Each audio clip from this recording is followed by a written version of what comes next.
Fala galera, sejam bem-vindos a mais um livecast, prazer muito grande estar aqui com vocês. Edição hoje de número 54, Alex. 54, galera. E você tá emendando uma sequência, né, Alex? Eu tô emendando a sequência. Lógico, a galera começou a votar em peso, né? E falou, não, o Scu tem que fazer menos programa. Brincadeira, hein, Scu, pelo amor de Deus. O Scu anda muito ocupado, né, cara? Muito ocupado, Ele é um cara cara, muito importante.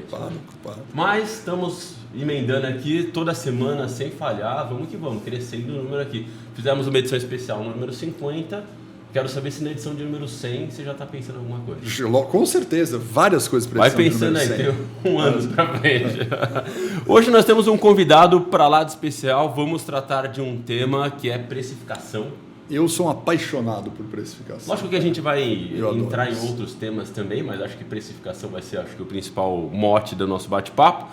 Mas é um tema que você estava comentando na live que a gente já tem, sei lá, uns 9 anos de história falando em precificação, mas sempre esteve no nosso DNA, né, cara? Sempre. É um assunto que, dependente do que nós sempre... Porque como a gente tem inteligência de mercado há anos como nossa existência, a precificação está lá dentro da inteligência de mercado.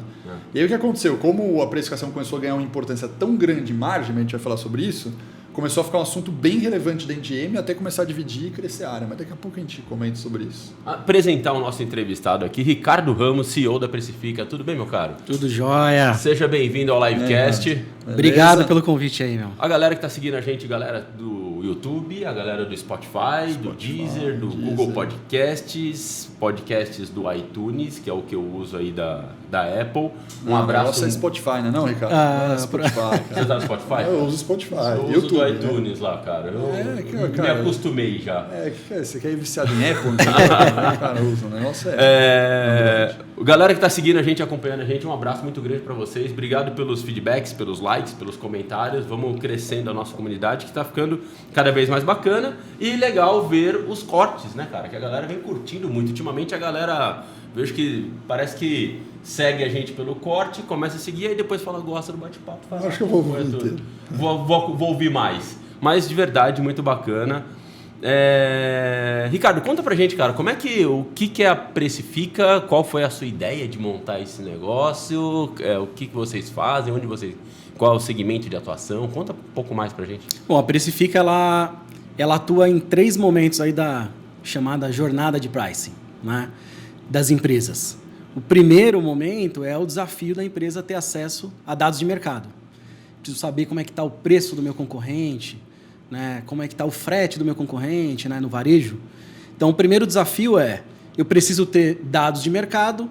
Inicialmente, eu posso ter ali uma área fazendo isso manualmente, estagiários, etc. e tal. Menos dinâmico, né? Com muita limitação operacional. Então, o primeiro desafio, a Precifica, ela resolve com tecnologia. Então, é dando acesso a alta escala, a alta frequência e precisão para essas empresas terem dados de mercado. Num segundo momento, essas empresas, eventualmente, elas evoluem. Elas já começam a entender como utilizar esse dado para tomar decisão. Essa decisão, ela eventualmente é manual, e aí você tem uma perda de timing.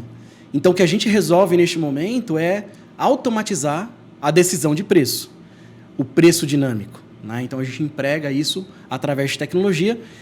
E num terceiro momento, a gente tem empresas que não estão muito voltadas para combater a concorrência, seja pela linha de produtos, pelo setor, porque não tem produto diretamente comparável.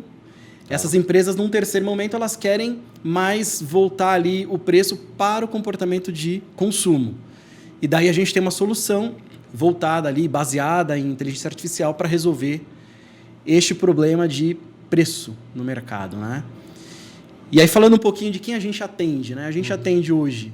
A gente nasceu atendendo o e-commerce, o varejo, com presença na internet. Com o passar do tempo, a gente percebeu que os fabricantes tinham também um problema com preço, política de preço. Então, a gente ampliou a nossa oferta. Passamos a atender também os fabricantes, no viés de inteligência de mercado. E, mais recentemente, a gente expandiu aí nosso mercado. A gente hoje atende outros setores, como empresas do setor, a gente chama de OTAs, que são aéreas, ônibus, são empresas que têm o mesmo desafio. O consumidor está cada vez mais ligado no digital. É muito fácil ter informação de preço para qualquer coisa. Então, esse desafio ele vai transbordando para outros setores da economia e a gente está presente, então, nos OTAs e também provendo indicadores para gestoras de fundos de investimento. Interessantíssimo. Cara, você sabe o que eu acho que é? Eu me lembro que quando a gente fez um dos primeiros cursos de inteligência de mercado, participou uma pessoa na época, agora a Latam, mas na época era a TAM. E eu perguntei muito com ele, né? Ele era responsável por precificação na área de precificação, mas precificação no setor aéreo é uma loucura, né, cara? Porque você nunca sabe se vai subir, se é o momento de comprar passagem, mais perto aumenta, mais perto cai, espera quase comprar. Uma bolsa, né? É quase uma bolsa. Você nunca sabe se pagou um preço justo, não justo, se tá caro, tá barato, é muito difícil, né? E um pouco acontece também com hotelaria, né? Você vai comprar um preço de um hotel que você quer ficar, sei lá, em Nova York, quer ficar no hotel, você entra lá, tá um preço, daqui a pouco abaixou, pegou uma promoção, viu no Booking, viu no Hotéis, viu não sei aonde e tal. Como é que... Existe alguma lógica por trás disso? Falou, existe um robô que calcula tudo isso? Como é que funciona, assim? Como é que eu sei se eu estou pagando um bom preço ou não? Assim, para as empresas que estão ofertando, a lógica não é muito diferente do que qualquer outro setor. Você, de certa forma, tem um estoque, né? São os assentos da aeronave, são os quartos do hotel. Então, você tem um estoque e ele deprecia, né? Então, assim, se você não vender aquele assento para aquele voo, você perdeu o estoque, né? Então, você tem o desafio de equilibrar a oferta, a quantidade de assentos para aquela data e tal, com a demanda, né? A intenção das pessoas comprarem. Então, o preço ele serve para isso. A cadeira de pricing numa companhia dessa é super desafiadora, porque geralmente o cara está errado em qualquer decisão que ele tome. Porque se você vendeu muito rápido, perdeu a oportunidade de cobrar um pouco mais. Se você saiu com ociosidade, você deixou dinheiro na mesa. Então, esse equilíbrio é super desafiador. E, para o consumidor, né, acho que os comparadores de preço que surgiram lá atrás, provavelmente os primeiros surgiram ali para observar preço de produto e depois de serviços. Hoje a gente tem comparador para investimento financeiro, a gente tem comparador para serviço, e tem comparador de preço para uma série de coisas. Tem para aplicativo de táxi, que é inclusive fundado por um amigo meu e eu uso. Né? Então, ao invés de usar o aplicativo A ou B, eu vou no comparador do celular e ele já faz o ranking, onde está mais barato. Né? Então, hoje é Uber, hoje é 99. Exato. Então, o consumidor está mais informado e estes são os caminhos que o consumidor tem para conseguir tomar a melhor decisão. Porque tudo é muito dinâmico. Né? Tudo é muito dinâmico. E isso é um desafio para a empresa, porque o consumidor, em geral, ele está mais informado do que a própria empresa. Né? A empresa pensa num varejista, vamos pensar num desses grandes marketplaces. A gente está falando de centenas de milhares de produtos. Um supermercado, talvez em torno de 10, 15 mil produtos. Você tem que gerenciar o preço para 15 mil itens, enquanto você tem milhares ou milhões de consumidores querendo aquele item. Um item. É isso. Ele está pesquisando um item. Né? Então, é muita informação, é bastante complexo e fazer manualmente já foi, né? Se fazia muita coisa manualmente, porque a dinâmica de mercado, a dinâmica do consumidor era outra. E isso está mudando cada vez mais rápido, né? Não, acho que principalmente o que você falou nesse setor. Se a gente pega a companhia aérea, a gente, como eu disse, começamos a trabalhar forte com pricing aqui há 8 anos, de fazer curso, capacitação, evento, né? Só de precificação aqui na Live. E sempre foi benchmarking do efeito positivo, né, cara? Precificação dinâmica tá lá em companhia aérea, tá em hotel, tá no e-commerce em primeiro lugar, até chegar no B2B de indústria é bem mais lento o negócio. O cara aprende com essa área de hotel mesmo. E aí no manual é impossível, né? Acho que todas as grandes companhias que já tem hoje já saíram do manual porque não consegue, o cara perde mercado, literalmente o cara perde mercado. Mas eu vejo, aí você me ajuda na resposta, que eu acho que para e-commerce, no geral agora, tirando companhia aérea, isso não é uma verdade absoluta, né? Você tem muito e-commerce ainda fazendo uma precificação manual, né? Exatamente. Você tem... Ainda, só para desculpa, mas ainda mais com o boom que deu na pandemia. Porque a galera fala, cara, preciso entrar no e-commerce. Entrou. Mas você acha que o cara entrou com precificação dinâmica? Não, o primeiro passo do cara é preciso entrar no e-commerce. Né? Exatamente. A gente percebe que a gente está numa evolução dessa maturidade de pricing. Perfeito. Né? O maior, se a gente dividisse o mercado em 3 grupos, diria o seguinte, que uma fatia muito pequena tem uma área de pricing dentro de casa, tem um departamento que cuida desse tema. Depois, uma segunda fatia, bem maior, ela tem até uma área ou uma pessoa, mas que ela não decide. Ela está ali como facilitadora, mas ainda é a área comercial, geralmente, ou até a área financeira que toma conta do preço. Perfeito. Então, é um assunto ainda distribuído na empresa, não é centralizado. E aí, a grande maioria das empresas, eu estou falando de, provavelmente 85%, 90% das empresas, e aqui pega uma fatia de grandes empresas também. Não tem uma área de pricing. É um tema ainda, é uma atividade dentro de algumas áreas. Comercial e marketing, exatamente, e financeiro. Né? Exatamente. Financeiro. E aí você começa a ver o mercado, e aí falando do e-commerce, principalmente com um momento de pandemia. Todo mundo precisou se digitalizar do dia para a noite. Senão você parava, né? Não. Então, assim, muita gente teve que sair correndo atrás daquilo que não tinha feito há alguns anos. Quem já estava investindo, estava mais preparado, surfou melhor. Então, muita gente correu para resolver esse déficit técnico, esse déficit de habilidades, né? E eu não estou falando só de tecnologia, estou falando também de habilidade, soft skills também. É isso? Né? De ter skills teams. E hard skills, não hard skill de tecnologia, de conceito, né? De conceito. Exato. Né? Então, houve uma corrida, né? A gente percebe no nosso dia a dia, a gente acaba atendendo médias e grandes empresas. E até grandes empresas acabaram montando área de pricing recentemente. Você fala, uma companhia dessa você não imaginaria, né? Não imagina. Mas a boa notícia é que a coisa está andando. A gente está vendo que o tema está ganhando peso.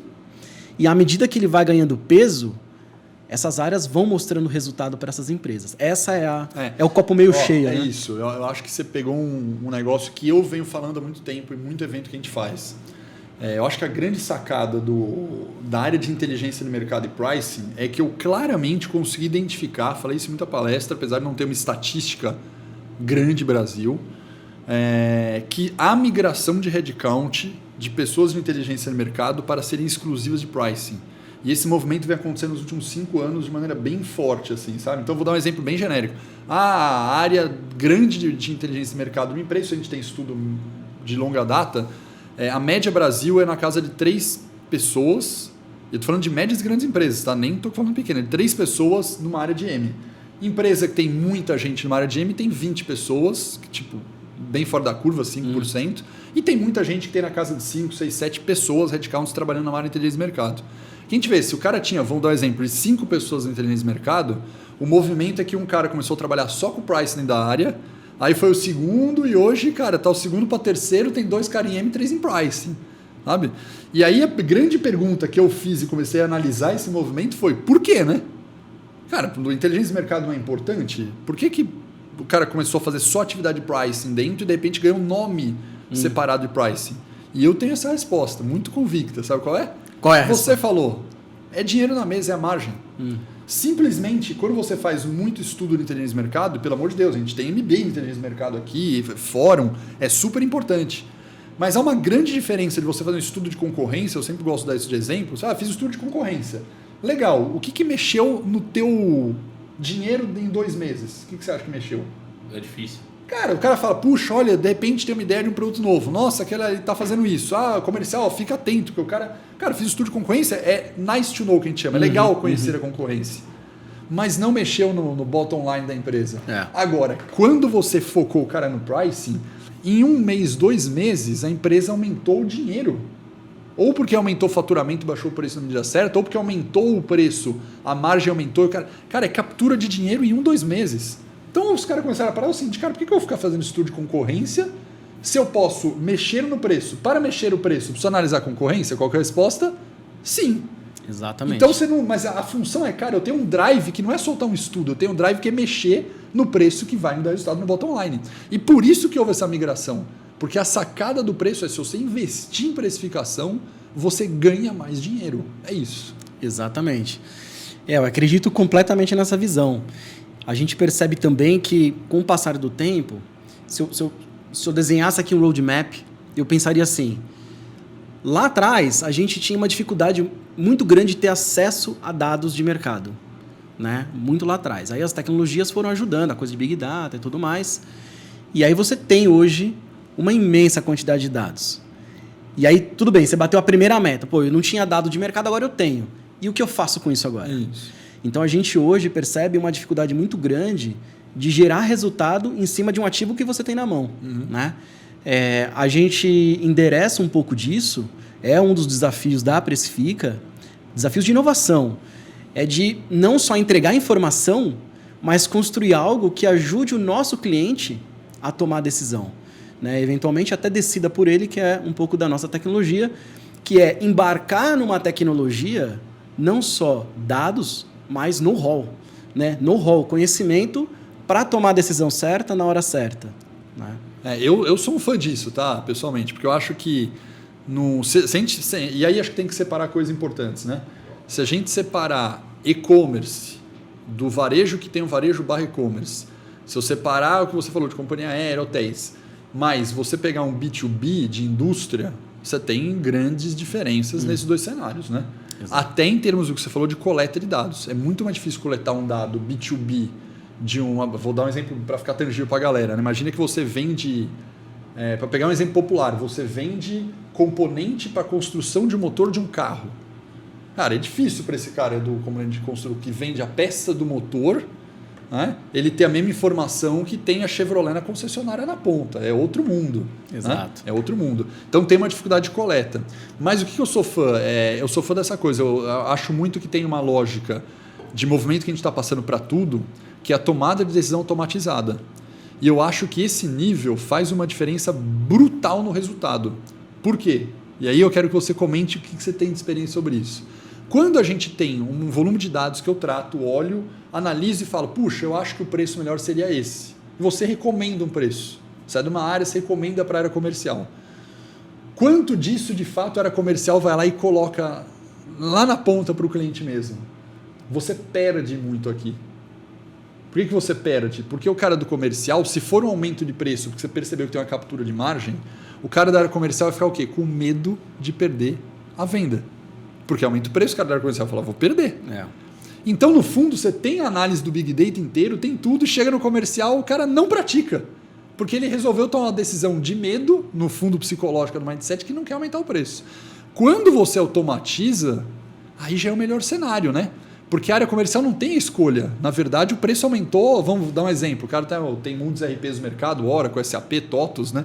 Para falar alguns famosos. Imagina que eu vou usar só um exemplo da SAP. Cara, você já automatiza o preço dentro do SAP. Cara, o cara na área comercial, ele mostra, a tabela tá lá. O cara não consegue emitir a nota se for com o preço errado, né?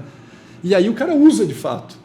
Eu acho que esse é uma evolução, porque aí você tira o viés do ser humano que não está estudando o preço da ponta. Exatamente, é tirar o viés, é tirar o feeling. Isso. Né?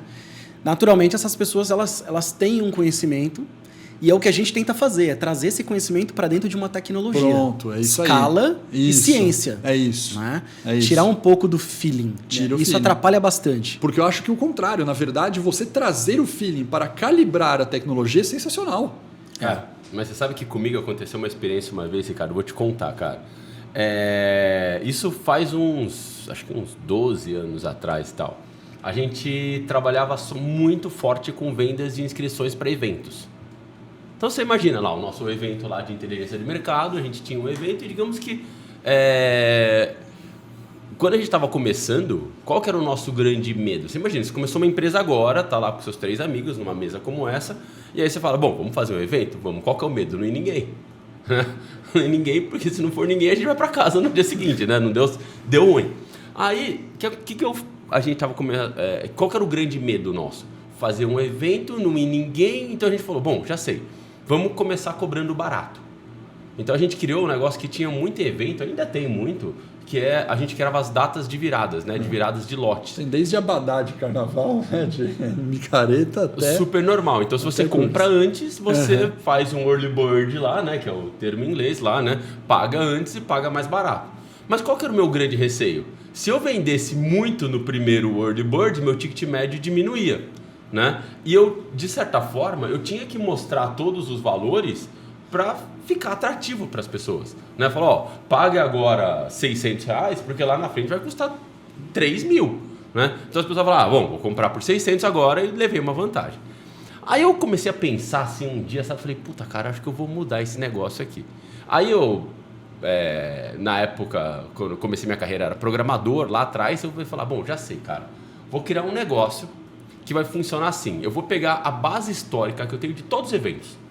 Então, eu vou pegar todos os eventos aqui. Então, sei lá, 120 dias antes de todos os eventos. Qual que era o número de inscrições médios que eu tinha? E como que foi a curva de vendas até chegar lá na ponta? Criei uma base, um modelo, sabe? Criei uma referência e falei o seguinte, se eu estiver vendendo e eu estiver acima dessa meta, eu vou começar a aumentar o valor. Então, os R$600, no dia seguinte, já vai estar 700. Ainda estou acima, vai para 800. Ainda estou acima, vai para 900. Ia. O que, teoricamente, acabava com a data de virada. Acabava com a data de virada, todo dia ia mudando. Né? Se eu tivesse abaixo, eu ia abaixando até chegar num piso. Só que chegou uma hora que meu evento ia estar tão baixo, que minha lógica é a galera vai comprar logo, eu vou garantir meu evento e vai começar a puxar para cima de novo. Muito bem, fiz isso. Num primeiro evento, cara, com a área comercial, eu tô falando meia dúzia de pessoas que trabalhavam com a gente. Bicho, era um Deus nos acuda. Não, mas eu já prometi para a empresa. Tá bom, então criamos um negócio que garantia e travava o valor por um tempo. Né? Chegava, sei lá, o cara tinha 48 horas, sei lá, 72 horas para comprar por aquele valor que ele viu lá atrás. Mas a galera não aceitava.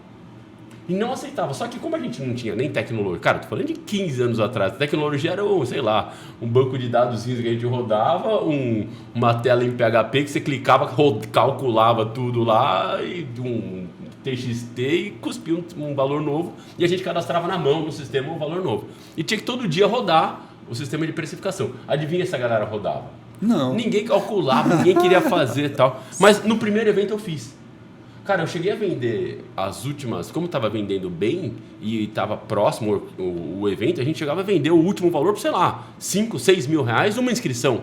Sabe? No mesmo evento que eventualmente alguém pagou R$400. Mas chegou a um ponto de vender por uma diferença, uma margem absurda. Mas o evento já estava cheio, todo mundo do mercado falando do evento, então eu podia vender por aquele valor. Mas de verdade, a minha grande luta foi interno. As pessoas eram contra, porque ficavam com medo. O valor começava a aumentar, falavam, não vai vender, não vai dar certo. E a tendência, é difícil você chegar para uma equipe que fala para você, Henrique, olha, a gente está vendendo muito bem, aumenta esse preço aí. Todo mundo acha que sempre tem que abaixar, que tem que segurar um pouco mais, que o concorrente fez algum movimento. Isso fortemente? Isso faz parte da inovação, né? Curva de inovação. Sempre que você cria alguma coisa nova numa empresa para o mercado, você tem até um gráfico conhecido na internet assim, que você tem os early adopters, né? As pessoas que compram... Eu sou um grande comprador de novas tecnologias. Eu quero ser o primeiro lá, né? Mas nem todo mundo é assim. Tem gente que é cético. É um exemplo. Então, dá pra gente fazer um paralelo com esse comportamento, né? Então, a gente tem muitas empresas que começam a pilotar com a gente a tecnologia lá que usa a inteligência artificial. As empresas gostam muito da proposta, mas elas têm receio. Porque e se der errado? Isso. Né? Tem esse receio. Então, como que a gente consegue hoje colocar essa empresa, embarcar ela na tecnologia? Grupo de controle, um escopo menor, vai rodando pequeno, mostra resultado. Estou fazendo um paralelo com a tua história, né? E aí a gente vai crescendo, a empresa vai criando confiança, e aí vai ter como se você tivesse uma segunda onda, né? Que vai colocar ali mais produtos para serem controlados. E aí você vai comparando com aquilo que não está dentro daquele modelo. Né? Então, assim, o que está no modelo entrega determinada taxa de crescimento comparado ao que não está rodando naquela tecnologia, quanto entrega de taxa de crescimento. Então, aí você vai criando confiança. E aí eu tenho uma história parecida, porque a Precifica surgiu de uma coisa muito parecida com o que você comentou. Eu, num determinado momento, entre 2011 e 2013, eu vivi um momento em que eu tinha vendido uma empresa e estava procurando uma nova profissão, o que fazer agora, né? E eu sou empreendedor desde sempre, então eu estava com a cabeça voltada para inovação, empreender. E aí eu gostava muito do olhar por e-commerce, né? Pô, e-commerce tem um potencial gigantesco. Eu olhava para isso há muito tempo. Acertou, hein? Pois é. Acertou, acertei. hein, Ricardo? E aí eu falei, pô, eu preciso entrar nesse setor. Eu não trabalhava exatamente nesse setor, atendia na outra empresa algumas empresas, mas não trabalhava. E aí a aposta que eu fiz, o caminho foi, pô, eu vou montar um laboratório de tecnologia. Né? O meu background é técnico, né? Vou montar um laboratório de tecnologia, trago as pessoas de confiança, e aí eu fiz um investimento numa pequena empresa de e-commerce e coloquei um laboratório lá dentro. Tá. Eu tinha várias teses do que podia ser um novo business para mim, mas nunca passou pela minha cabeça que pudesse ser qualquer assunto ligado a pricing. O pricing surgiu de um desafio. A gente vendia muito na época, era Buscapé. A gente vendia muito pelo Buscapé. Depois os clubes de compra. Nossa, eu usei muito Buscapé lá atrás. A gente estourava. E era muito dinâmico. A venda caía do dia para a noite. O que aconteceu? Ninguém sabia o que aconteceu. Aí saía todo mundo correndo. É fácil o Buscapé tinha que ir para baixo que alguém baixou o preço. Era isso. Tão simples quanto. Exatamente. Aí, pô, alguém... Quem é? Tem margem? Tem. Mexe no preço. Aí levava um tempinho para ele refletir. E aí voltava a vender. Então era essa dinâmica. Daí eu falei, pô, não dá para ficar cuidando disso. Né? Será que dá para monitorar e tal? Antes, eu não queria perder tempo com isso, porque as minhas teses de tecnologia não eram essas. Então, eu não queria perder tempo desenvolvendo. Tinha o time lá, mas não queria. Vamos ao mercado. Deve ter alguém que faz isso. Pô. E tinha no Brasil, tinha fora e tal. E aí, a gente contratou uma empresa que fazia isso pra gente. Monitorava. E aí, cara, ajudou muito. A gente começou a ter informação muito mais rápido. Só que não resolveu o problema, porque eu ainda tinha que trocar o preço. E até eu trocar o preço levava muito... Falei, cara, não, vê com a empresa lá se eles não têm como fazer trocar o preço. Dinâmico. E aí não tinha. Falei, pô, procura uma empresa. Aí não tinha. E aí eu parei para pesquisar. E aí veio a grande surpresa, eu descobri que não tinha isso no Brasil. Eu falei, cara, como é que os e-commerces fazem? E aí eu fui para fora. E Europa, Estados Unidos, isso já era uma coisa muito bem desenvolvida, principalmente voltado aos marketplaces, Amazon, eBay e assim por diante. Falei, pô, tá aí. E aí a gente montou um protótipo, deu muito certo, começou a gerar muito resultado na operação, e aí foi o spin-off, né? Eu saí do negócio e surgiu a Precifica. Então foi de um desafio muito parecido, assim, sabe? Entendi. Interessante. Você é um cara, então, quando vai comprar qualquer coisa, você se cadastra naqueles sites lá para esperar o preço cair? Olha... Pela respirada, eu acho que não. Não necessariamente. Eu vou te falar assim, ó, eu não sou comprador impulsivo. Eu sou aquela pessoa que eu nunca entro numa loja e compro o que o vendedor quer me vender. Tá. Se eu entrar para comprar um item, não tem vendedor que me faça comprar dois. Mas, por exemplo, você torce para que time? Corinthians. Coringão, então tamo junto. É um erro, mas vamos seguir Corinthians. Então você quer comprar a nova camiseta do Corinthians lá. Você chega lá na loja, tá lá 190, você vai lá e compra assim direto? Então, aí não. Então são dois lados da moeda, né? Um é que eu não compro aquilo que eu não preciso. Porque tem gente que faz essa pesquisa, deixa lá para se baixar. Não é uma coisa que precisa, é só um... Mas agora, por exemplo, eu estou traqueando o ingresso da Fórmula 1. Eu quero ir para Interlagos no final do ano. Tá.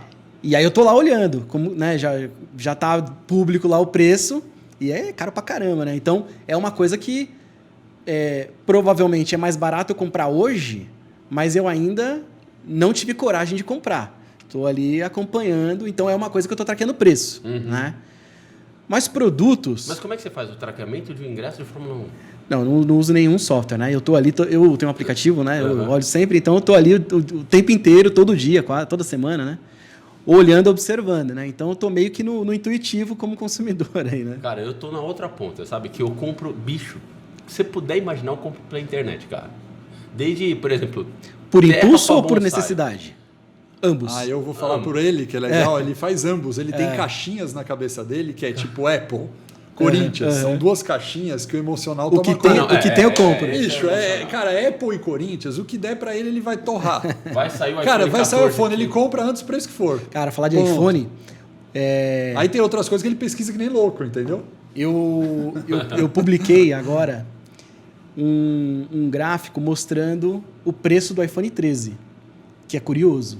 Ele teve uma queda na casa de mais ou menos, preço médio dos modelos, né? Na casa dos 8 mil para 7 mil. É essa queda que teve há uma semana atrás agora. Então, assim, qual é o momento de comprar? Né? A gente está falando de que observar o preço. Né? Nessa publicação que eu fiz tem um gráfico que mostra desde novembro, se eu não me engano, o preço subiu, desceu, subiu, desceu, subiu e agora ele teve uma queda. Então, assim, é mais ou menos como o mercado de ações, né? Você olha o preço caindo, assim, dá para cair mais? É o ponto de entrada? O que vai acontecer, né? Então, a gente sabe que na linha do tempo, os produtos, principalmente de tecnologia, eles depreciam, né? Uhum. Mas a linha, ela não é uma linha reta. Né? Não é. Ela sobe e desce. E aí o segredo do consumidor é, qual é o momento ideal? Né? Para eu pegar ali o menor preço. Eu sou um usuário muito forte, assim, tenho as coisas que é por impulso mesmo, então eu sou daqueles que vai sair o novo iPhone, eu já entro de madrugada, 5 da manhã, já compro, já mando entregar lá para trazer e tal. Sem dúvida sou assim, mas muitas coisas eu cadastro nesses softwares de alerta, sabe? Uhum. Você entra lá, tem 1.500 alertas lá que eu crio. E assim que surge eu espero, sabe, eu vou lá, vejo o histórico do preço, o mínimo é esse, então deixa eu tentar colocar no mínimo para ver se bateu e tal. E de fato o que você falou é interessante, porque a gente percebe que tem um comportamento mesmo de... Parece que de um dia para a noite aquele produto despencou, aí acho que aumentou a venda, já volta lá para cima de novo. Realmente é algo muito automatizado. Mas eu queria que você comentasse um fato que aconteceu. Eu lembro que... imagino que na época todo mundo falou que foi robô, que teve a fatalidade lá do negócio da Chapecoense. Você lembra lá atrás? Lembro, que das teve, camisas. Das camisas, né? Que a camisa... Sim. Bom, a Chape é um time que não vende tanta camisa assim, então na época os preços eram, sei lá, R$80, R$90 o preço de uma camisa. De repente, pessoas querendo homenagear o time e tal, começaram a pesquisar a camisa, o valor da camisa foi para R$300 do dia para a noite. E as empresas foram muito criticadas na época, né? Falando, estão explorando e tal. Mas foi um software, né? Foi um robô que provavelmente, eu imagino que sim, né? É isso mesmo que aconteceu? Exatamente, mas aí tem um ponto importante, né? Mesmo sendo um robô, vou até fazer um paralelo com a nossa experiência. O que a gente entrega para os nossos clientes? Primeiro, qual é o objetivo de negócio? Porque às vezes uma empresa ela quer esgotar um estoque, quer vender muito, volume. Uma outra empresa quer fazer margem, não necessariamente é volume. Então, primeiro ponto é qual é o objetivo de negócio. E depois, que é o que faltou aí, são as restrições de negócio. Por exemplo, qual é o preço máximo que a gente deveria configurar aqui, praticar, para não afetar a percepção de consumo? Né? Entendi. Esse é o ponto. Provavelmente não existia um teto. Ou este teto, ele não estava alinhado com percepção de consumo. Então, quando o preço subiu muito, afetou a visão, caso de mídia e tudo mais. A mesma coisa aconteceu há muitos anos atrás com um livro na Amazon que chegou na casa de milhões, um livro. Uau. Mas o problema era este. De parametrização, não tinha um teto. Com o objetivo de negócio. Não tinha, entendeu? Não tinha uma restrição. Então, isso faz parte da inteligência, né? Então, veja só, se você não pensou nisso, é um pouco do que a tecnologia que a gente construiu traz como conhecimento embarcado. Pô, precisa ter. Né? Você precisa determinar as restrições. Restrições como? Qual é o preço máximo que se poderia ter para não afetar a percepção?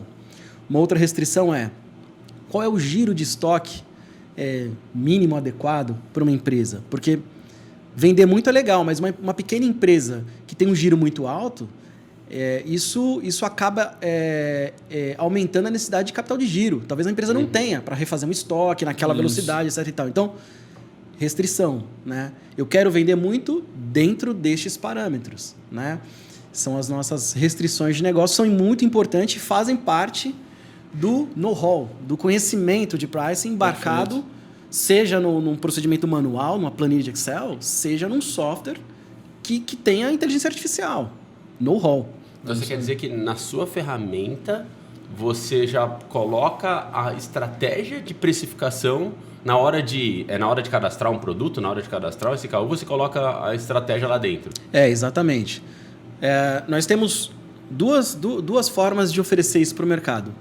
Uma delas é aquela empresa que ela quer definir a regra de negócio. Existe uma ferramenta que tem os preços dos concorrentes e ela, por alguma razão, ela tem como estratégia combater o preço de um determinado player.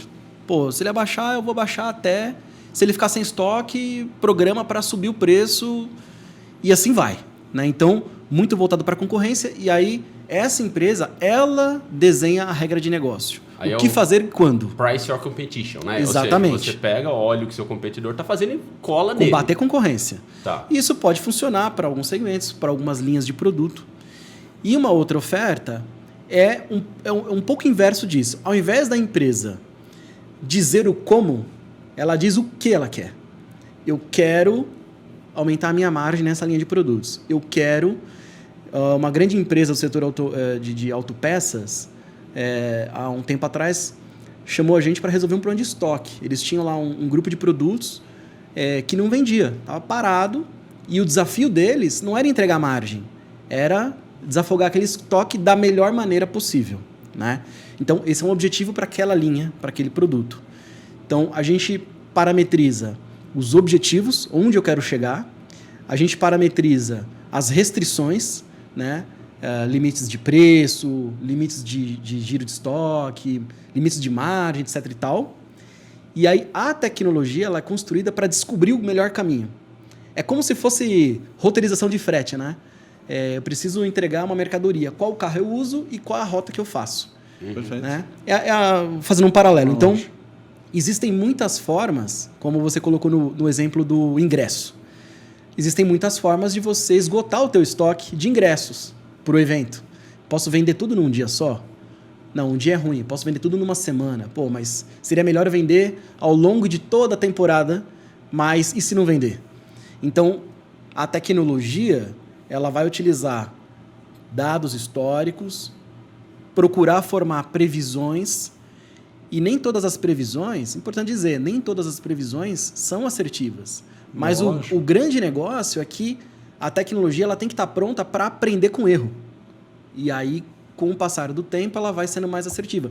E é um pouco por isso que a gente diz que a gente consegue mostrar resultado numa janela de 30 a 60 dias. Porque a tecnologia começa a rodar, ela começa a comprovar alguns resultados, né? E aí o assunto fica muito interessante quando você fala sobre um produto que nunca foi vendido. Né? Uma coisa é você pegar o histórico de um produto que você vende há anos. E um produto que você nunca vendeu? Não tem histórico. Como é que faz? Né? A inteligência artificial vai aprender com que dados? Né? Que daí é um outro tema interessante também. A gente tem lá algumas modelagens que elas são voltadas para isso. Né? Existem modelos que vão fazendo testes de acertos e erros. Um paralelo para isso, mais fácil de entender, tem um vídeo na internet, não sei se vocês já viram, mas mostra a mão de um robô, né, segurando um cubo. E aí, antigamente, você tinha uma técnica para treinar o movimento dos dedos do robô para ele segurar um cubo e o cubo não cair. Então, você programava regras, mais ou menos assim. Okay. E aí, a segunda onda é a onda da inteligência artificial, onde você não programa as regras. Você coloca, né, o cubo na mão do robô, ele vai mexer um dedo, o cubo cai. Aí, os cientistas voltam, colocam na mão, ele mexe outro dedo, cai diferente. E aí ele vai mexendo em algumas rodadas, o robô começa a movimentar um cubo, tipo um cubo mágico assim, girar ele na mão e o cubo não cai mais. Então, com erro, ele vai aprendendo o como funciona. E para preço, é bastante parecido essa técnica que a gente usa. Né? É você explorando caminhos, limitando os erros cada vez que você aprende com o que dá certo e o que dá errado. Não, e acho que é legal a gente até fazer uma base aqui de price, né? Porque a gente falou de bastante coisa. Eu vou pegar algumas coisas que você falou importantes. Primeira coisa, esse negócio do objetivo de negócio é fundamental. Não tem como precificar sem isso. E um grande erro que eu vejo e você, Ricardo, falou, você foi preciso. Isso aí é por produto, por linha de produto, por unidade de negócio. Às vezes as pessoas têm uma ideia que a empresa inteira é daquele jeito. Vou dar um exemplo. Pegar um exemplo bem clássico do clássico do clássico. Vamos pegar a caneta Bic, que a gente usa bastante em aula. Caneta Bic versus Montblanc. Se você falar num popular aqui, o que eu vou pensar? Puta, a Bic é sempre num baixo custo e Montblanc sempre foca em alta margem, né? No genérico. Isso é uma verdade, obviamente, que não precisa ser, né, nenhum gênio para você identificar que a margem aqui é maior do que aqui, mas nem sempre a Montblanc, porque a Montblanc pode estar com estoque alto naquela caneta que ela produziu e ninguém gostou, porque aquela peça não ficou bonita como se esperava, e ela vai baixar o preço naquela peça. Né? Exato. Mas às vezes a gente tem o popular de falar, cara, a Montblanc sempre está lá nas cabeças, altura. Cara, em um dado momento pode ser que alguma caneta ele tenha que baixar. Como a Bic pode estar vendendo super bem numa cor específica com o design que ele fez ou inventar para volta às aulas e o cara vai... Cara, aumenta a margem desse produto aqui. Então, é essa cara muito grande que você falou. Traça o objetivo e é por produto ou por linha. Não generaliza e tem um momento, né? O momento é importante. Não faz uma técnica só e larga, porque isso vai variar de acordo com o tempo, com o teu objetivo de produto. Segunda coisa, a gente tem uma sigla que a gente usa aqui, que é legal acho que para a galera saber, que a gente usa uma sigla chamada CVM, né? O que é? Quando você traça uma estratégia de precificação, essa nossa sigla CVM é por custo, ou seja, markup. Eu vou ver quanto custa produzir e colocar um markup e um custo em cima. É uma precificação baseada em finanças. A segunda do M, do V, é por valor. Por valor é o seguinte, valor agregado, valor da minha marca, valor que aqui. Então a Montblanc precifica muito por V. Que é o seguinte, cara, o valor da minha marca é tão alto que eu precifico por V. E não por quanto custa produzir a Montblanc. Né? E a terceira é o M, que é mercado, que aí entra a concorrência ou setorial, político, econômico, dólar, né? Tudo isso influencia, que a gente chama de mercado, não concorrência. É o que você falou, tem cara que monta o objetivo inteiro no M, né? Fala, cara, o meu objetivo é ser mais barato que o concorrente. Ele está fazendo por V? Não. Por markup? Não. Ele pode ter uma restrição, né?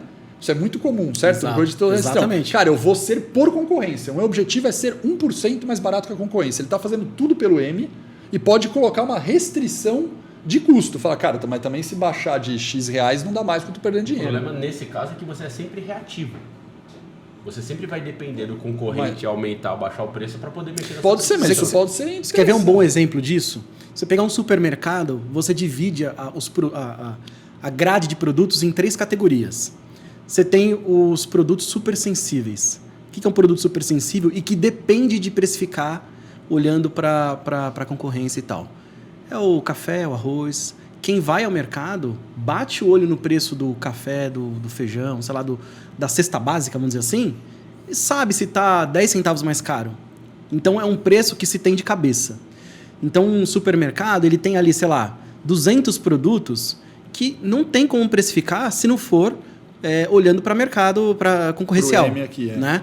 Então você tem que olhar. Se o cara mexeu, você tem que mexer. Porque tem alto volume e preço muito conhecido pelo consumidor. Isso é outra coisa, só de falar. Esse negócio de preço conhecido pelo consumidor é um fator determinante de preço. Exato. Se as pessoas têm de cabeça quanto custa, é uma outra estratégia. Mas prossiga. E daí você tem uma segunda curva de produtos, um pouco maior, provavelmente ali deva ir para 800 produtos, coisa do tipo, que são produtos que as pessoas até conhecem, mas nem tanto, tem alguma vaga lembrança, você tem um pouco mais de margem, um pouco mais de espaço para mexer em margem. Você pode mexer um pouco no preço, ficar um pouco descolado dos outros mercados, e aí a cauda longa, milhares e 10 mil produtos e tal, e ninguém sabe o preço, né? Ninguém sabe o preço. Você vai lá comprar o café e aí você compra aquele chocolate, um outro item, compra sem saber se é caro ou barato, porque você não tem aquilo. Então aí você tem muito espaço para trabalhar a margem. Então o que eu estou dizendo é, a empresa, ela não necessariamente, como um todo, a empresa precisa combater mercado, né? Precisa entender as dinâmicas de categoria, os segmentos de produtos que ela tem e qual é a estratégia de cada um deles. E daí sim você desenha o pricing em cima disso, objetivos e restrições. Não, e é perfeito. E aí, curioso, se a gente pega itens do supermercado, que é muito legal de fazer estudo, você tem exceções, né? Do tipo, você tem preço que a galera sabe de cor e mesmo assim ela compra. Exemplo, Coca-Cola. Coca-Cola é um exemplo típico. O cara sabe, quem consome Coca-Cola com frequência, ele sabe. Eu não consumo, então não sei o preço. Mas vou chutar, quanto tá, sei lá, R$7 uma garrafa de Coca-Cola? Quer dizer, uma latinha custa uns 3, 4 reais. No supermercado. Mas vamos, sei lá, garrafa, 2 litros, 1,5 litro. Tá por aí, né? R$7? Vou chutar, não sei. Também não... Não sei, nem. Enfim, vamos Digamos. supor que está 7. Eu não compro garrafa, mano. Você não compra Só de garrafa? latinha. Eu tenho em casa. A latinha. Mas é mais caro, né? R$3. Mas é que eu não tomo uma garrafa inteira de Coca-Cola no jantar. Mas aí de um Pega dia uma pro outro Coca você acha zero. que perde o sabor. Pega um Tá vendo? O cara que consome. Eu não consumo Coca, então não vale de exemplo. Mas o cara que compra para ser econômico a garrafa família lá, o cara fala, cara, R$7, mas o cara gosta tanto da Coca-Cola que ele não. Se tiver R$8 e a Pepsi tiver 7, ele vai comprar Coca. Porque ele é tão fiel, né? Tem gente tão fiel a uma Coca-Cola, por exemplo, que o cara não troca de marca só porque aumentou o preço. E é uma pegadinha, porque no arroz o cara troca tranquilamente, né? Troca tranquilamente. E aí a marca, né? Um pouco o valor percebido porque naquele aí produto. Entra no V. O V do valor da marca fala tão alto que eu não preciso ir por concorrência, que é o caso da Coca. Mesmo todo mundo conhecendo o preço, sendo sensível... É o caso de Coca, é o caso de Apple, né? Existe... Apple nem conta, então, né? Porque Apple cai nessa de não saber o preço, né? Assim, de cabeça, né? Preço maior. Você quer ver um exemplo bacana? A gente está falando sobre a latinha e a Coca-Cola. 2 embalagens de um mesmo produto. Um outro exemplo de restrição de negócio em pricing. Restrição de formação de preço. Para a formação de preços. Você tem uma embalagem... Eu vou dar um exemplo aqui melhor. Você tem uma embalagem de 500 gramas e uma embalagem de 1 quilo. Você espera, como você disse, para ser mais econômico, comprar a Coca garrafa. Então, assim, para ser mais econômico, comprar a embalagem maior. No caso aqui, de 1 quilo, né? Eu estou dando um exemplo. Então, você não pode, por exemplo, aí uma restrição da linha de produto, você não pode fazer com que 2 vezes a unidade do 500 gramas seja superior a um outro produto, a um outro SKU, que é a embalagem de 1 quilo. Eu fico louco com isso. E isso acontece muitos erros como este de precificação. Ixi, muito. Cara, o Henrique sabe que eu pesquiso preço, então eu vou comprar. Pensa no cara mão de vaca. Pensa. Cara, eu pesquiso. Então, por exemplo, vamos pegar coisa que eu consumo desse tipo de supermercado que é interessante. E que acontece com frequência o erro. Cream cheese ou manteiga. Margarina acontece pouco. Margarina eu não consumo mais, né? Tô mais na manteiga e no cream cheese ou num creme de ricota, por exemplo, que eu consumo semanalmente, assim, toda hora. Cara, eu vou lá, vou comprar no supermercado. Porque eu posso comprar o de 250 gramas ou de 500 gramas. Cara, mas quantas vezes eu olho... Vejo 250 gramas, vou dar um exemplo, cara, R$5 de 250 gramas. Eu vou olhar o de 500 gramas, R$11,10. Fala, cara, o cara tá de brincadeira com a minha cara. Cara, sabe o que eu faço? De propósito eu compro de outra marca. Mas de propósito, cara, só pra falar, cara, esse cara não pode ser que o cara tenha errado. Cara, que eu vou comprar 2 de 250, é mais barato que o de 500, a embalagem é menor, cara, custa menos a embalagem, né? Na minha cabeça, que sou um cara aqui percepção. Cara, a embalagem é menos, é uma tampa só. Ali tem 2 tampas, que tem uma tampa só, que tem um rótulo, cara. Por mais que a embalagem tenha um pouquinho maior. Mas eventualmente cara, não é possível, velho. Eventualmente a precificação, o outro tá vendendo. Porque ele pode ter usado uma lógica de fazer por elasticidade de oferta e demanda e cagou. Aí, lógico, eu sou uma exceção, eu acho, né? Porque eu olho, observo e falo, agora eu não vou comprar, vou pro outro. E compro de 500, cara. Mas eu acho que isso é um erro. É lógico que é erro, não pode. Você tem que ter mais barato no. Mesmo que a elasticidade mostre que você poderia precificar de outro jeito, existe um fator importante, que é a percepção do consumidor. Isso. Eu sempre digo o seguinte, precificar é um trabalho. O trabalho de precificar, ele é como uma ferramenta para você gerar resultado para a empresa, desde que você não afete a percepção de consumo. Porque se você ferrar com a percepção de consumo, tá tudo errado. A matemática pode estar perfeita, mas o consumidor não vai comprar. Perfeito. E aí, acho que exemplo cabe nisso. Eu tinha marcado alguns pontos aqui para a gente pincelar. Eu acho que a gente já falou por quase todos. Eu tinha falado aqui do price your competition, ou seja, aquele cara que você segue a sua competição, né? O cara tá comprando 10, eu falei 10. Precificação por mercado, concorrência. Acho que quem faz esse tipo de modelo, a gente fala muito em commodities, né? Que você acaba tendo um valor ali padronizado. Acho que o impacto disso é que você acaba sendo sempre reativo. Né? Já que você está seguindo alguém, se o seu consumidor abaixar o preço, eventualmente isso pode até prejudicar o seu negócio ali e tal. Eu coloquei aqui um price to pay your bills, né? Ou seja, precificar para pagar suas contas. Que é o que eu falei do custo, é o ser do custo por margem, markup. Mas nesse caso tem aquele cara que está num produto que o Ricardo falou que eventualmente nem está no mercado, nem começou a vender, ele nem sabe como é e ele quer colocar lá só para ver se vende. Então, sei lá, eu tô no iFood, eu vou fazer o x-salada lá, vou colocar o preço, cara, põe o preço, é só para ver se o negócio... Sabe, aquele cara que tá no começo. Aí depois ele entra nessa questão aqui do price to cost plus. Não, cara, beleza, é 15%, 20%. Então, beleza, ele pega lá e coloca uma margem fixa ali e entra nesse tempo. Depois a gente tem uma questão que a gente não discutiu aqui, que é o price to the package, né? Que é fazer o famoso pacote, né? Então você compra 4 por valor de 3, por 2, por 1, tal, não sei o quê. Esse é um modelo que vem crescendo muito, né? A gente, sei lá, pelo menos você vê em mercado ou no varejo, você entra muito lá, né? Compra esses 3 produtos juntos e ganha mais 3%. A ferramenta de vocês faz esse tipo de... Faz porque ela olha o SKU, né? E o combo, o kit, o pack, ele é um SKU, né? Então você tem um exemplo que eu gosto de usar. Você tem um videogame e um controle. 2 SKUs, 2 produtos distintos. E, eventualmente, o preço do controle é muito caro e você talvez não venda tanto. Mas, relativamente, a gente falou sobre relatividade. Relativamente, o preço do controle sobre o console, ele é bem menor. Então, quando você monta um terceiro produto, que é o controle, o videogame com o controle, você tem muito mais espaço para embutir o preço do controle dentro daquele pacote. Né? E aí você tem mais margem para trabalhar. Então, a gente trabalha porque este conjunto passa a ser um outro produto também gerenciado pela solução de pricing. Né? Perfeito. Tem coisa que eu viciei já, né? Vou dar um exemplo. Desodorante spray, né? Aerosol, né? Eu uso bastante. Cara, eu só compro o pack. Se não tiver o pack, eu nem compro. Eu vou na farmácia, supermercado, tem o pack de 3x2. Beleza, se não tiver, eu já nem compro. Eu nem compro, porque eu sempre vou pagar, gastar dinheiro à toa. Eu já nem compro. Só compro o pack. Isso é muito comum em software, né? No mercado de software é muito assim, né? Você vai comprar um jogo, aí você já ganha as atualizações, ou já ganha uma expansão. Então o cara, sei lá, você vê um jogo, eventualmente o jogo tá caro, mas se você considerar que você já ganha aqui ali, vale a pena, né? Agora, quer ver? Vamos complicar a história do gestor de pricing, o cara que está cuidando do pricing. Pensa numa farmácia, qualquer uma, você entra no site. Aí você tem o preço do produto. Você tem, por exemplo, o desodorante. Você tem o preço dele, do SKU unitário.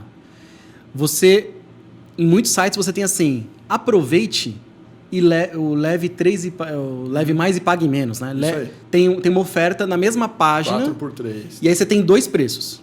Né? Então, pensa quem é o cara de pricing que está olhando para o mercado e está tentando entender como se posicionar porque ele está vendo uma oferta. Então, você tem 2 preços. Aí você tem um terceiro. Você tem um programa de benefícios. O cara tem um cartão, o cara é inscrito, tal, não sei o quê. Tem outro preço. E aí tem um quarto. Porque vários dos sites, com o lance da entrega rápida, os produtos eles não estão mais saindo de um CD. É a tendência. Eles estão saindo de lojas de proximidade. Né? Então, você tem ali... Diga onde você está. Você tem o CEP. Aí você joga o CEP da tua casa. E aí, quando você joga o CEP da tua casa, o preço é outro. Porque ele já não sai da farmácia do bairro vizinho, ele sai do teu bairro. E aí o preço é outro. Então, as combinações de oferta ao consumidor, elas são cada vez maiores. E aí, eu não vou me estender muito, mas por aí vai. Você abrir o aplicativo dessa própria farmácia no app ou na versão mobile, eventualmente, o preço é outro. Qual é a lógica disso? Porque o tempo que você tem para decidir comprar ou não no celular, ele é diferente do tempo que você está no browser, no computador. Né? Porque você tem que ter uma decisão mais rápida. Você tem que gerar uma decisão mais rápida no consumidor, porque ele navega muito rápido no celular, ele passa de página muito rápido. Então você tem que capturar ele. Então não dá para perder muito tempo. Então, geralmente, você tem preços menores em muitos aplicativos comparado à versão web destas mesmas empresas. E aí por aí vai. Preços de canais, marketplace e a tecnologia que e a Precifica, vocês pensam nesse tipo de estratégia? Vocês fazem estratégia pensando nisso também? Sim. O nosso negócio é voltado para precificar um SKU no canal. Tá. Então, o SKU na loja física, eu posso precificar, na loja online, no marketplace. Em qual marketplace? Hoje a gente tem clientes que operam em vários e eu tenho um preço. Por exemplo, no Submarino, o outro na Americanas, que é da mesma companhia. Qual é a lógica? Eventualmente, você tem públicos distintos. Você tem um universo competitivo distinto. São sellers, né, que estão num canal e eventualmente não estão no outro. Não é exatamente igual. Agora, falando dessa complexidade de canais, imagina, você tá no app versus o browser, aí tem versus loja. É aí que eu ia chegar, Exato. versus loja. Existe uma coisa muito forte hoje já tem vários anos, que é uma palavra chamada Omnichannel, né? Omnichannel não é um conceito de preço, é um conceito muito maior, que é um conceito de logística, atendimento, histórico do cliente, parará. Para quem não conhece Omnichannel, falar o básico do básico é você ter um atendimento em múltiplos canais de uma mesma maneira, né? Resumindo bem o conceito de Omnichannel. Então, você imagina que uma integração total de Omnichannel é você, por exemplo, pesquisar alguma coisa pelo celular e chegar na loja e o vendedor está com o histórico seu, né? O supra-sumo, seu top aqui do Omnichannel. O cara fala, pô, eu vi que você está interessado em tal produto, deixa eu te mostrar. Isso é um Omnichannel... É o top. Top, né? Bem feito. Só que nessa pegadinha do Omnichannel tem o preço. E aí o que causa revolta em muita gente é o cara pesquisar no celular uma coisa e o preço, vamos pegar um eletroeletrônico, uma televisão. Cara, você pesquisa a televisão, mas você fala, cara, pô, televisão, eu quero ver a televisão. Ou quero ter aquela sensação de pegar a televisão e colocar no carro, porque isso é muito presente em muita gente. Não é só, puta, eu vou esperar a TV, eu nem mexi nela. É difícil eu comprar sem mexer na televisão. Uma roupa, né? Você fala, cara, eu vou experimentar. Eu não vou comprar pela internet. Se eu nunca comprei aquela roupa, eu não vou experimentar para ver como cai a calça jeans. É meio arriscado, né? Para muita gente. Aí você olha lá no site de uma loja, cara, calça jeans, cara, R$270. Beleza. Aí você chega na loja e fala, eu quero aquela calça jeans. Sabe quanto tá? 320. Você fala, pô, mas no site tá mais barato. E aí você fala, bom... Aí o vendedor te atende e tal, você fala, experimentei modelo tal, e o cara volta, né? Alguns controlam a emoção, voltam para casa, compra pelo celular e manda entregar, eu já experimentei a calça e beleza. Mas isso é cada vez mais comum, né? Comum. Mas aonde está o erro? Que nesse momento que você sai da loja, tem alguns estudos que mostram, na hora que você sai da loja, você pode entrar numa outra loja, experimentar uma outra calça e você teria comprado se tivesse o mesmo preço. Você gostou da calça que você pesquisou antes. Mas você sabe que... Você entrou no shopping e perdeu a venda. E aí está uma guerra nesse de precificação para falar, cara, a precificação do meu canal web, internet, tem que ser a mesma precificação do meu varejo físico? E aí está uma discussão. Muita gente defende que sim. Só que aí defende que a estrutura comercial é outra. Esse cara tem uma meta, esse cara tem outra meta, esse cara paga comissão para vendedor, esse cara não paga comissão para vendedor. Mas e aí? O que você vê hoje dessa guerra físico versus online? Eu vejo que o que deve decidir se o preço deve ser o mesmo ou não é a percepção do consumidor. Vou dar um exemplo. Há muito tempo atrás eu vi uma foto que eu achei super interessante. Uma cafeteria na França, como é que se chama? O cardápio lá, os preços à vista ali, o menu, café. Aí tinha lá, for now, to go. Se você for tomar o café dentro da loja, tinha um preço. Se você levar para a viagem, outro preço. Né? Então, para quem está ali, a maneira como eles estavam apresentando isso, a foto mostrava um pouco dessa dinâmica, mostrava os benefícios, o serviço ali dentro. Tinha a prestação de serviço, garçom, já tem, entende? A mesa. Pá. Então, assim, se você fizer o consumidor entender a diferença e ele perceber valor no porquê cobrar diferente a mais, ok. O problema é o inverso. Eu passei por uma experiência parecida. Estava aqui no escritório, queria comprar um livro, entrei na livraria, vi. Eu queria tanto começar a ler rápido. Falei, pô, você não queria esperar. Eu vou ali no shopping. Desci aqui a rua, fui ao shopping, na mesma livraria.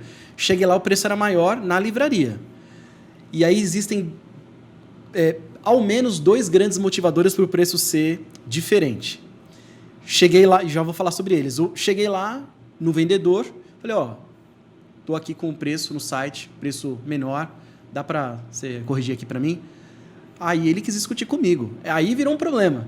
Ele falou, não. Aí ele tratou o e-commerce como um concorrente, entendeu? Isso. Aí pô, entendeu? Aí a percepção a experiência, a percepção, aí ferrou com tudo, né? Então, assim, grandes motivadores para se ter preços diferentes. Um pode ser explicado por tecnologia. Você tem um software que está rodando numa outra infra, com outra dinâmica, outra elasticidade, e, portanto, o preço é outro. Tá. Mas não deveria interferir numa situação como essa, em que eu chamei o vendedor e falei, cara, olha aqui, tá diferente.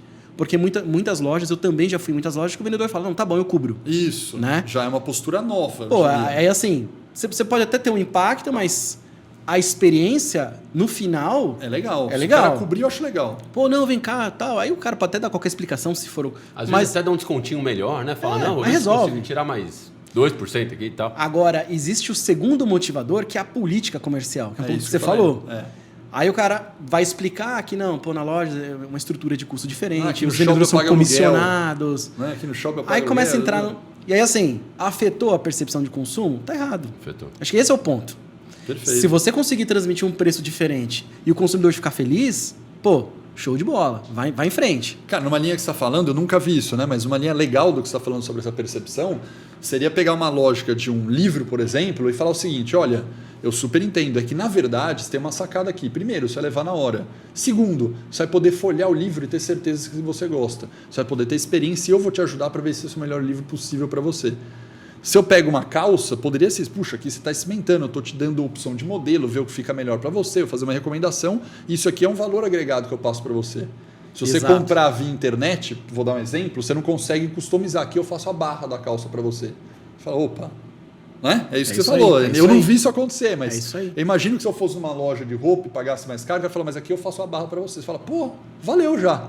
Porque o cara está customizando para mim. Se eu comprar na internet genérico. Acho que muito legal esse ponto que você colocou. E eu não vejo as pessoas praticarem isso, né? Mas acho que Eles vão para uma justificativa da própria empresa. Que para mim, consumidor, dane-se. Estou querendo saber que você tem o aluguel. Eu quero comprar pelo meu menor preço. Mas eu acho que é um problema que ele tende a se resolver.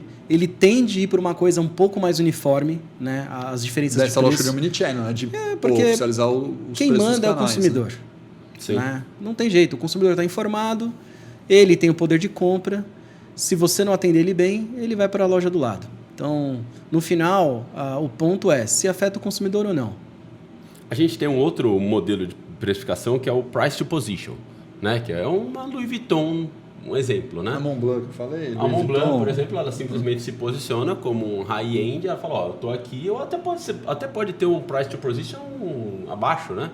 Sei lá, eu me posiciono, ó, eu quero ser o mais barato do modelo tal, eu quero ter o tênis que vai ser o mais barato dele tal. Você pode se posicionar ali, essa questão. E tem uma questão também que é muito utilizado, mas aí principalmente em serviços, né? Que é o price to time. Né, que também é aquele, ó, então tá bom, eu te cobro tanto por hora se eu for lá, sabe? Os aplicativos de táxi. Os aplicativos de táxi, que é o tempo que você usa. Tempo e momento. E momento, é um Tempo e timing. momento. Né? É. Choveu, tal, não sei o quê. Vocês, pro price to time, a Precifica trabalha também alguma coisa nesse sentido ou não? É visivelmente voltado em produto?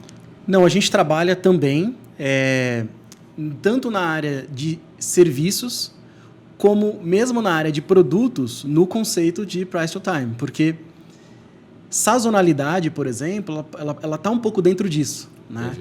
Se você olhar um histórico de vendas, e aí eu vou até entrar um pouco nesse detalhe, um dos grandes desafios de se aplicar a inteligência artificial e tal, a gente fala muito sobre o desafio de ter os modelos, né? De ter as tecnologias que rodam, etc. e tal.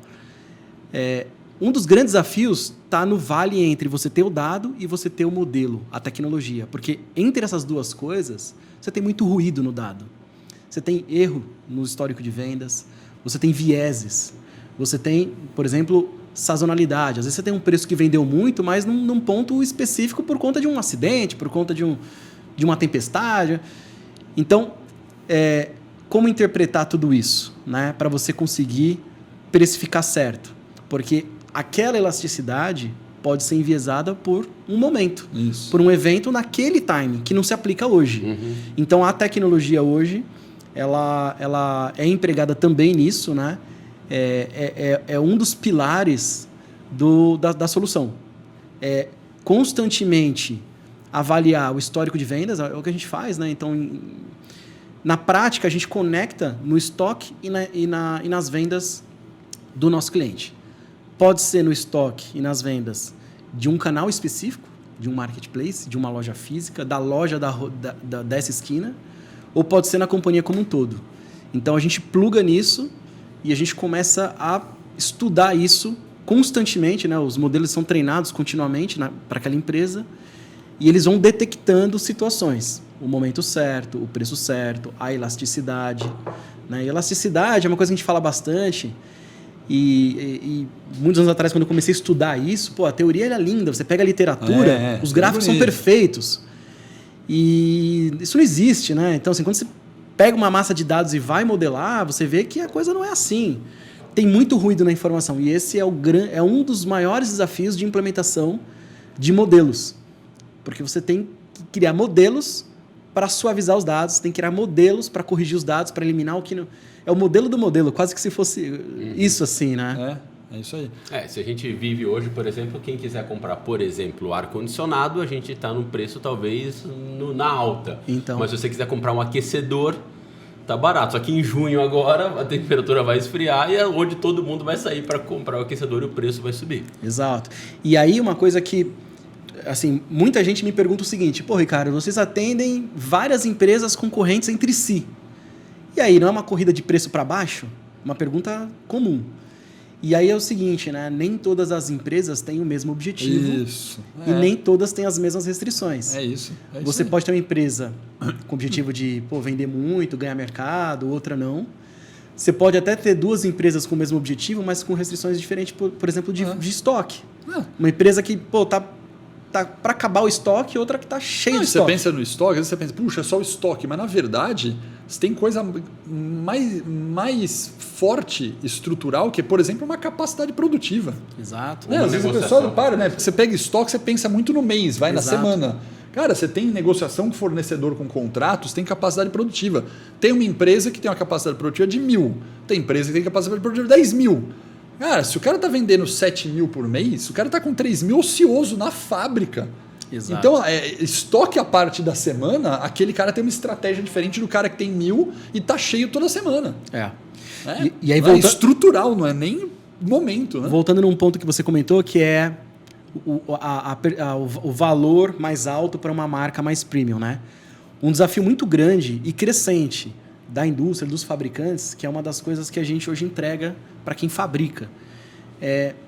Você tem a indústria, que ela faz todo um estudo de pricing e determina o posicionamento daquela marca. Por exemplo, um telefone, né? Então, você quer lançar um produto para entrar num determinado range de percepção de... Não é para ser o high-end, é para ser meio do caminho e tal. E aí, essa indústria lança, distribui isso no grande varejo. E aí, o que acontece? A indústria espera que aquele produto seja praticado num preço médio e o varejo acaba derrubando o preço, promocionando campanha. E aí a percepção de quem está comprando, do consumidor, é de que o preço, ele é comparável, a marca ou o produto é comparável com o produto de entrada, enquanto a indústria esperaria que o preço fosse percebido como um produto intermediário. Uhum. E aí a indústria, ela precisa primeiro ter visibilidade sobre estes acontecimentos, o que está acontecendo com o preço, as tendências, né, as campanhas e promoções, nos diferentes canais, porque às vezes você tem um varejista que no site o preço tá e aí ele roda uma campanha para quem instalar o app, o preço, e aí derruba o preço. Então isso afeta a percepção de consumo, afeta toda uma estratégia de pricing da cadeia, né, vem lá da indústria. Então, este também é um problema no universo de pricing, né? Não, você tem uma ideia, lógico, acontece em varejo com produtos de menor custo, mas isso acontece com carro, né?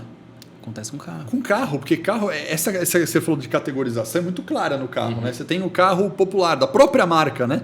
O cara já tem um portfólio que é, cara, o carro mais barato da minha marca, cara, o carro intermediário hatch, o carro sedã de entrada, o sedã médio, o sedã não sei o quê, o premium, cara, hoje já tem o SUV de entrada, o SUV intermediário, o SUV premium. Cara, vira e mexe, você fala, pô, que legal, aí você vai ver o preço do SUV de entrada, tá mais caro que o SUV intermediário. Você fala, opa, cara, eu vou no SUV intermediário, por que eu vou no SUV de entrada? É muito louco, os caras se perdem isso num carro que é um valor de bem agregado maior, né? Uhum. E aí tem um outro ponto também, que é o seguinte, muitas vezes esses essas 3 variações de um mesmo produto, o de entrada, o intermediário e o mais premium, quando trabalhado bem, funciona, né? Que às vezes você tem o seguinte, eu quero vender este produto, ele sozinho ele tem um preço. E aí você precisa criar a ideia de que é vantajoso.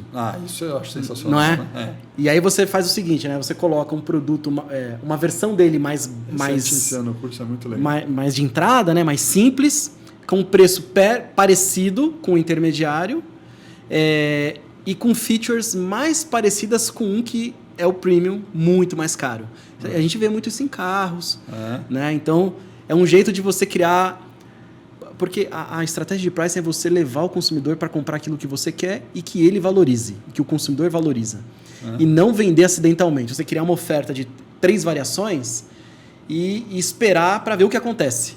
A ideia não é você posicionar de forma que o consumidor perceba que ele comprou aquilo que é vantajoso para ele, a embalagem, tal, né? Aquele item que é vantajoso para ele, ao mesmo tempo que era o plano da empresa. Você direcionou o consumidor para aquilo. E aí tá todo mundo feliz. Cara, isso é muito legal. Tem um estudo, né, que tem um livro que fala que fizeram uma cafeteira, né? E aí vão inventar, né? O valor X. A cafeteira custa R$300. E, cara, não vendia, não tem nada na marca. E não vendia a cafeteira. Aí os caras resolveram criar uma segunda versão da cafeteira, bem mais simples, mas que custava R$250. E puseram lá. Cara, aí o cara olhava na vitrine e via lá, 250 a cafeteira, que sei lá, vou dar um exemplo bem idiota aqui, cara, só faz café. E, cara, aí só tem 3 sabores.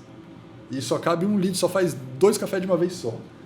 Aí você olhava de R$300, cara, fazia café, chá, cappuccino, vários sabores, tinha mais litro, duração, temperatura café maior. E aí o estudo mostrou claramente que quando pôs a outra cafeteira do lado, as vendas de R$300 aumentaram absurdamente. É a sensação de vantagem. É a sensação de vantagem. E não saía a cafeteira de 300, ficava parada na loja. Colocou um produto mais baixo, com preço mais baixo, mas não tão equivalente, a cafeteira de 300 começou a sair. É o negócio de você colocar o controle com o joystick mais um joguinho. Isso. Junto, no combo vale a pena. No combo vale a pena. Agora, Ricardo... pergunta, o seu modelo, agora vou inverter a lógica do jogo aqui, a gente falou bastante de live até um pouquinho aqui, como que a gente faz algumas coisas, mas e você? Antes de falar do preço da Precifica, qual que é o teu modelo de negócio antes da precificação? Você vende assinatura do teu software, é por módulo? Como que é o modelo? Tem 2 modelos, eu tenho várias ofertas, né? Eu tenho algumas ofertas, esse software ele não é um só, eles são alguns softwares. Perfeito. Né? Então, algumas dessas ofertas, elas são precificadas com base no volume de dados. Então, eu quero ter o dado da concorrência. Eu quero olhar 10 sites, eu quero olhar a cada 3 horas, a cada 2 horas do dia, né? A frequência de captura. Então, isso tudo é volumetria. Varia o preço. Exato. Então, basicamente, são 3 variáveis, né? Número de produtos, número de sites e frequência de captura diária. Perfeito. Sendo a mínima 1 vez por dia e a máxima a cada 1 hora do dia. Tá bom. Então, para algumas ofertas, a gente precifica sobre volume de dados. Perfeito. E aí o bom é que quem está interessado nisso pode brincar, né? Mais produtos, menos sites, mais frequência, menos... E é um modelo de assinatura. De assinatura. Mensal. Então o cara paga um X uma reais implantação lá, e uma mensalidade. Implantação e mensalidade. Então o cara vai usando a mensalidade lá. Beleza. E aí eu tenho uma outra oferta que ela também tem uma cobrança por resultado. Né? Então, quando a gente combina com a empresa que a gente vai incrementar a receita dela, a gente entra com a tecnologia e aí a gente... Isso varia, obviamente, pelo segmento de produto e tal. Uma participação no sucesso. Né? Então, Success fee, né? Então, é vantajoso porque ela não sai pagando um caminhão de dinheiro. A gente trabalha para gerar resultado, é a prova de que a gente vai estar... voltado para isso, para o resultado, e gerando resultado, a gente pega uma parte do excedente, né? Vamos dizer assim. Tá. Então, são 2 modelos aí. Nesse caso, para entender, o primeiro do caso de coleta, acredito que, lógico, você tem uma equipe de pessoal de tecnologia, mas digamos que é meio plug and play, acredito eu, né? E você não tem uma pessoa trabalhando especificamente para aquela empresa. Na verdade, você tem o seu robô, vamos chamar assim, que faz coleta geral, né? O grande desafio que a gente tem em monitorar dados na internet, produtos, né, é compará-los, né? Comparar os produtos. É mais fácil você falar de um telefone. Talvez muito mais fácil, um eletrônico. Muito mais difícil roupa, muito mais difícil móveis. Né? Você tem um guarda-roupa com profundidade, gaveta. Um fala que é ocre, outro que é marrom. É o mesmo ou não é? Então, a complexidade do que a gente chama matching, a complexidade de matching, que é comparar os produtos, ela é muito grande no nosso mercado aqui, Brasil, porque a padronização ela ainda é muito baixa. E mesmo quando você pensa, pô, mas a geladeira tem o código de barras, o telefone tem código de barras.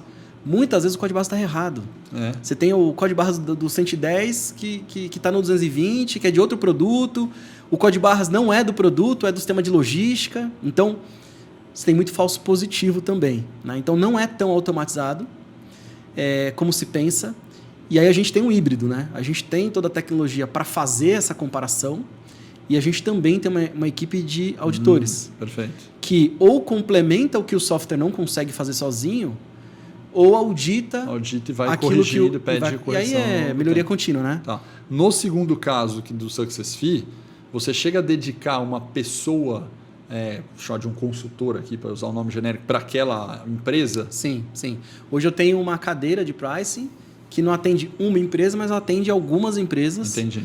Então, a ideia é criando como se fossem gerentes de conta, né? Isso, tá. Então, a gente tem que... Porque a gente...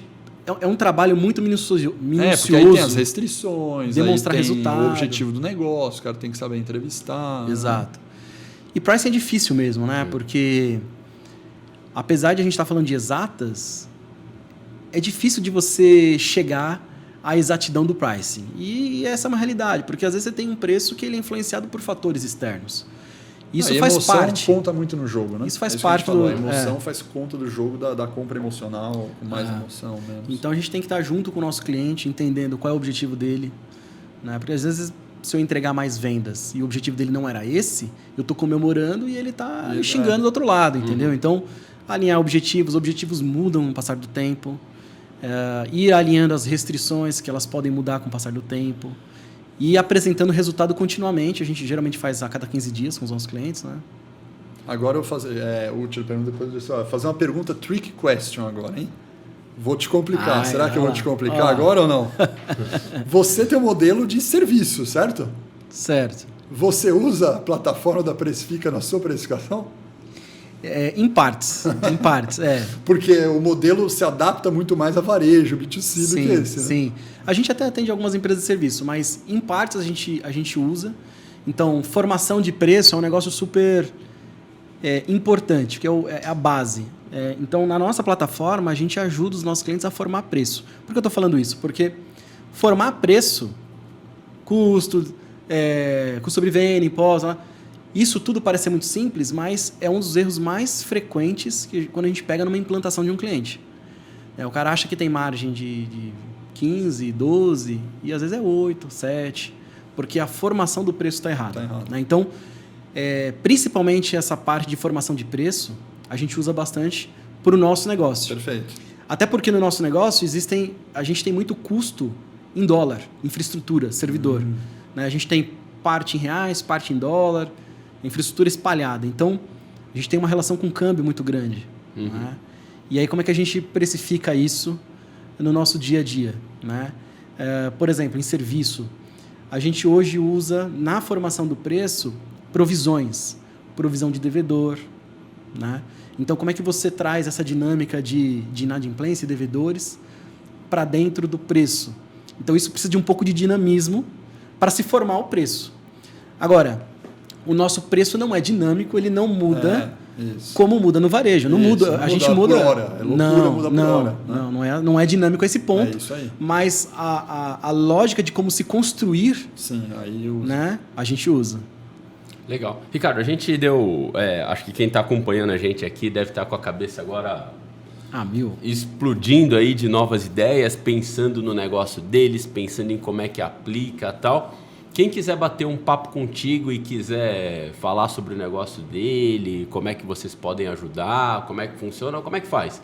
Como é que te encontra? Bacana. Então, a gente tem lá alguns canais, tem o site www.precifica.com.br. Temos o LinkedIn, também um canal legal, a gente publica muito conteúdo, né? Então, sobre serviços e sobre boas práticas. E eu tenho o meu canal no LinkedIn, LinkedIn/Ramos Ricardo. Falo bastante sobre negócio, sobre empreendedorismo. Então, estão aí alguns canais para a gente falar sobre estratégia de pricing e também falar sobre gestão e negócios. Legal. A gente vai colocar aqui o link aqui embaixo, mas eu tenho um presentinho para você, meu caro. Pô, tem até Você presentinho. Aqui, não, você não vai ser o único aqui que vai sair sem uma camiseta. A gente veio que, cara, a gente combinou de não vir na mesma cor, né? Mas deu ruim hoje.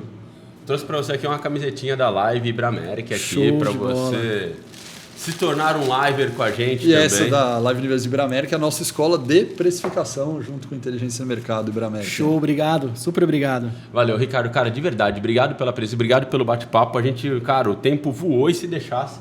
Ia mais. Ia mais e tal. Mas de verdade, cara, obrigado pela presença Obrigadão. aqui. De verdade. Galerinha que tá acompanhando a gente no YouTube, obrigado pelo engajamento. Cada vez mais a gente vê a galera crescendo. O pessoal tá gostando muito dos shorts, daqueles videozinhos curtos que a gente tá postando. Brigadão mesmo. Vamos seguindo. Pessoal, um abraço. Até a próxima. Valeu!